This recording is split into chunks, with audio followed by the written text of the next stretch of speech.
ಕಾಂಗ್ರೆಸ್ ಈ ಪರಿಸ್ಥಿತಿ ಹೇಗಿದೆ ಅಂದ್ರೆ ಒಂದಷ್ಟು ಆತಂಕದ ಪರಿಸ್ಥಿತಿಯೇ ಇದೆ. ಯಾಕೆ ಅಂದ್ರೆ ಒಂದ್ ಕಡೆ DCM ದಂಗಲ್ ನಡೀತಾ ಇದೆ, ಮತ್ತೊಂದ್ ಕಡೆ ಲೋಕಸಮರದ ಈ ಸಂದರ್ಭದಲ್ಲಿ ಆ ಬಣ ಈ ಬಣ ಅಂತ ಕಿತ್ತಾಡ್ತಿದ್ದಾರೆ. ಬರ್ತಾ ಇದೆ ಒಂದು breaking news, exclusive on Vistara news. ಅಧಿಕಾರ ಹಿಡಿಬೇಕು ಅಂತ ಕಾಂಗ್ರೆಸ್ನವರು ಕಾಯ್ತಿದ್ದಾರೆ, ಕನಸು ಕಾಣ್ತಿದ್ದಾರೆ. ಆದರೆ ಕಾಂಗ್ರೆಸ್ಗೆ ಆ ಕನಸನ್ನು ನನಸು ಮಾಡಿಕೊಳ್ಳುವುದಕ್ಕೆ ಒಂದು ಟೆನ್ಷನ್ ಶುರುವಾಗಿದೆ. Breaking news.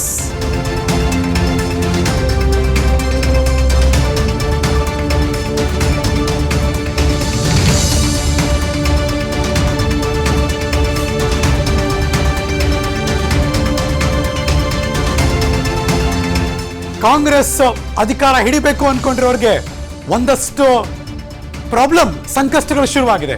ಹಾಗಾಗಿ ಈ ಬಣ ಕಿತ್ತಾಟಕ್ಕೆ ಬ್ರೇಕ್ ಹಾಕೋದಕ್ಕೆ ಮುಂದಾದ್ರು ಹೈಕಮಾಂಡ್ನವರು. ಲೋಕಸಭಾ ಚುನಾವಣೆ ಸಂಬಂಧ ಹೈಕಮಾಂಡ್ ಮೀಟಿಂಗ್ ಮಾಡೋಕ್ಕೆ ಶುರು ಮಾಡಿದ್ರು. ಬಂದ್ರಪ್ಪ ನಿಮ್ಮೆಲ್ಲರ ಜೊತೆ ಮಾತಾಡ್ತೀವಿ ಅಂತ. ವರಿಷ್ಠರ ಬುಲಾವ್ ಹಿನ್ನೆಲೆಯಲ್ಲಿ ಎಲ್ಲ ಸಚಿವರಿಗೆ ದೆಹಲಿ ಟೂರ್ ಹೊರಡ್ತಿದ್ದಾರೆ. ಮಲ್ಲಿಕಾರ್ಜುನ ಖರ್ಗೆ ಅವರು, ರಾಹುಲ್ ಗಾಂಧಿ ಅವರ ನೇತೃತ್ವದಲ್ಲಿ ಒಂದು ಮಹತ್ವದ ಮೀಟಿಂಗ್ ಎಲ್ಲ ಸಚಿವರುಗಳ ಜೊತೆ. ಬಿಕಾಸ್ ರಾಜ್ಯಕ್ಕೆ ಹೈಕಮಾಂಡ್ ನಾಯಕರನ್ನ ಕಳಿಸಿದ್ರು, ಮೀಟಿಂಗ್ ಮಾಡಿದ್ರು. ಮೀಟಿಂಗ್ ನಂತರದ ಭಾಗದಲ್ಲಿ ಯಾಕೋ ಇದು ಸಾರ್ಟ್ಔಟ್ ಆಗ್ತಿಲ್ಲ ಅಂತ ಗೊತ್ತಾಯ್ತು. ಹಾಗಾಗಿ ಇನ್ನು ನಾವೇ ಎಂಟ್ರಿ ಕೊಡಬೇಕು, ನಾವೇ ಎಲ್ಲರ ಜೊತೆ ಮಾತಾಡಬೇಕು ಅಂತ ಡಿಸೈಡ್ ಮಾಡ್ದಂಗೆ ಕಾಣಿಸ್ತಾ ಇದೆ. ಹಾಗಾಗಿ ದೆಹಲಿ ಕಡೆ ಬರ್ಮಾಡ್ಕೊಳ್ತಿದ್ದಾರೆ ಎಲ್ಲ ನಾಯಕರನ್ನ. ಕಾಂಗ್ರೆಸ್ ಸಭೆ ಹಿನ್ನೆಲೆಯಲ್ಲಿ ಎಲ್ಲ ಸಚಿವರಿಗೆ ದೆಹಲಿ ಕಡೆ ಹೊರಡ್ತಾ ಇದ್ದಾರೆ. ಬರ್ತಾ ಇದೆ ಅದಕ್ಕೆ ಸಂಬಂಧಪಟ್ಟಾಗಿ ಮತ್ತೊಂದು ಬ್ರೇಕಿಂಗ್ ನ್ಯೂಸ್. ಲೋಕಸಭಾ ಚುನಾವಣೆಗೆ ಕೈ ಪಕ್ಷದ ಹೈಕಮಾಂಡ್ ಅವರು ಸಿದ್ಧತೆ ಮಾಡ್ಕೋತಿದ್ದಾರೆ. ಹಾಗಾಗಿ ಎಲ್ಲರೂ ಕೂಡ ದೆಹಲಿ ಕರೆಸ್ಕೋತಿದ್ದಾರೆ. Breaking news number 2.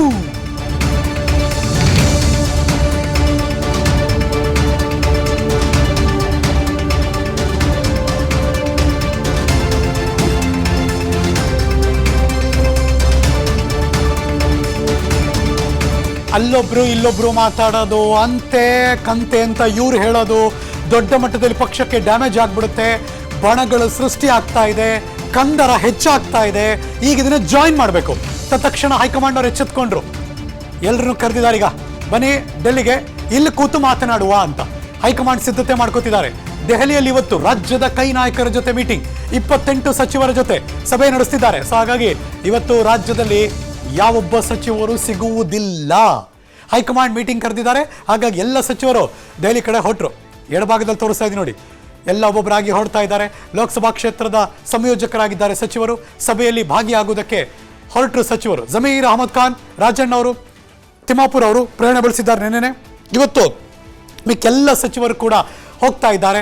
ಅದರ ದೃಶ್ಯ ಕೂಡ ನಿಮ್ಮ ವಿಸ್ತಾರ ನ್ಯೂಸ್ ಎಕ್ಸ್ಕ್ಲೂಸಿವ್ ಬೆಳವಣಿಗೆಯನ್ನ ನಾವು ನಿಮ್ಮ ಮುಂದೆ ಇಡ್ತಾ ಇದ್ದೀವಿ. Let's go live. ಅವರು ದೆಹಲಿಗೆ ಹೋಗಿದ್ದಾರಲ್ಲ, ಇವತ್ತಿನ ಅಲ್ಲಿನ ಬೆಳವಣಿಗೆಗಳ ಬಗ್ಗೆ ಮಾಹಿತಿ ಕೊಡೋಕೆ ನನ್ನ ಸಹೋದ್ಯೋಗಿ ರಾಷ್ಟ್ರದ ರಾಜಧಾನಿ ನವದೆಹಲಿಯಿಂದ ಲೈವ್ ಜಾಯಿನ್ ಆಗ್ತಿದ್ದಾರೆ ವಿಕ್ರಮ್ ಕುಮಾರ್. ವಿಕ್ರಮ್ ನಮಸ್ಕಾರ, ವೆರಿ ಗುಡ್ ಮಾರ್ನಿಂಗ್. ದೆಹಲಿಯ ಹೊರಗಿನ ವಾತಾವರಣದ ಚಳಿಯನ್ನು ಮೀರಿಸುವ ರಾಜ್ಯ ರಾಜಕಾರಣದ ಬಿಸಿ ಬಿಸಿ ಚರ್ಚೆ ನಡೀತಾ ಇದೆ ಅಲ್ಲೀಗ. ಏನ್ ಅಜೆಂಡಾ?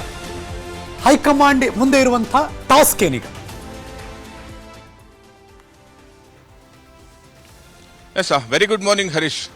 ಸೊ ಈ ಒಂದು ಎಸ್ಪೆಷಲಿ ಕರ್ನಾಟಕ ರಾಜ್ಯದ ರಾಜಕೀಯ ವಿಚಾರವಾಗಿ ಇವತ್ತಿನ ಚರ್ಚೆ ಇನ್ನಷ್ಟು ಬಿಸಿ ಆಗಲಿದೆ. ಯಾಕಂದ್ರೆ ಸುಮಾರು 12:30 ವೇಳೆಗೆ ಸುಮಾರು 28 ಸಚಿವರು ಕೂಡ ದೆಹಲಿಗೆ ಆಗಮಿಸುತ್ತಾರೆ. ಅದಾದ ಬಳಿಕ 3 ಗಂಟೆ ಹೊತ್ತಿಗೆ ACC ಅಧ್ಯಕ್ಷರಾಗಿರ್ತಕ್ಕಂಥ ಮಲ್ಲಿಕಾರ್ಜುನ ಖರ್ಗೆ ನೇತೃತ್ವದಲ್ಲಿ ರಾಜ್ಯ ಸಚಿವರನ್ನು ಒಳಗೊಂಡಂತಹ ಸಭೆ ಕೂಡ ನಡೆಯುತ್ತೆ. ಈ ಒಂದು ಸಭೆಯಲ್ಲಿ ರಾಹುಲ್ ಗಾಂಧಿ ಅವರು ಕೂಡ ಹಾಜರಾಗಿರ್ತಾರೆ. ಈ ಒಂದು ಸಭೆಯ ಪ್ರಮುಖ ಅಂಶಗಳ ಬಗ್ಗೆ ಅವರು ಕೂಡ ಮಾಹಿತಿಯನ್ನು ಕಲೆ ಹಾಕಿ ಒಂದಿಷ್ಟು ನಿರ್ದೇಶನವನ್ನ ನೀಡುವಂತಹ ಸಾಧ್ಯತೆಗಳು ಕೂಡ ಇದೆ.